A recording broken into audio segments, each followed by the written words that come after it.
Hello everyone. Ayan, isang maulan na araw po sa ating lahat. Ayan, and happy Saturday po. So for today's video, dahil nga maulan guys at malamig ang panahon, kaya naman naisipan ko magluto nitong ating napakasarap na macaroni soup and partner natin ng fried chicken. So tara na guys, at samahan niyo po ako magluto and enjoy watching po. So ayan na nga sa ating kawali. Ayan, nakikita niyo sa kabila, nagpiprito na ako dyan ng ating fried chicken. Tapos dito sa ating malaking kawali, ayan, naggisa na tayo nitong ating bawang at nitong ating sibuyas. Ayan, so pinainit lang natin syempre ang ating kawali at naglagay lang tayo ng konting cooking oil.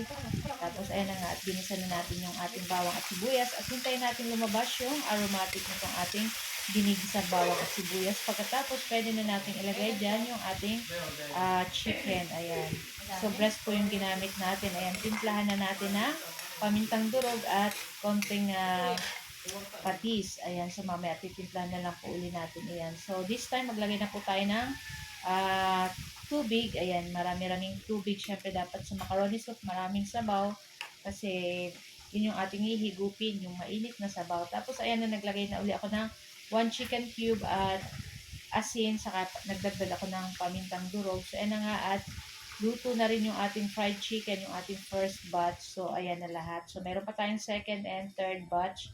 So, halu-haluin muna natin itong ating tubig dyan na yan, yung ating niluluto. At pag kumukulo na, madali na kumulo, ilagay na natin dyan yung ating mga hot dogs and yung ating mga gulay. So, repolyo and carrot yung ating gulay. So, yung ating macaroni guys, niluto ko na kanina.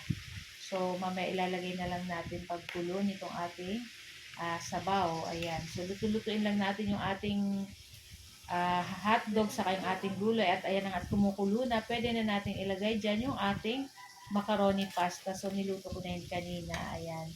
Tapos, halu-haluin po uli natin at lagyan na natin ng isang latang gatas. So, isang maliit lang na gatas yung nilagay natin dyan guys. Para hindi siya medyo, pag sobrang gatas po kasi medyo nakakasawa, kaya maliit lang na gatas yung ating nilalagay. So perfect na perfect to guys sa ating fried chicken. Ayan, so kahit hindi ka na magkanin guys, pwede na tong ating sopas. At tapos may fried chicken pa, di ba? So guys, ayan, madali na tong maluto at pwede na rin natin guys ahunin. So ito lang ang ating video today. At sana po ay nag-enjoy kayo. Huwag niyo po sanang kalimutan mag-like, mag-comment, at pa-share na rin po ng ating video. At kung bago pa lang po kayo sa aming page, huwag niyo po sanang kalimutan mag-like at mag-follow para palagi po kayong updated sa aming mga bagong video na i-upload. So, may tugtugan nga pala kami mamaya guys. Kaya ayan, medyo maaga po tayo nakapag-edit nitong ating video. Kaya ipopost na lang natin ngayong gabi. Ayan. So guys, thank you for watching. Ayan, tara na at kain na. Sobrang sarap nito guys. Thank you for watching. Bye! Ciao!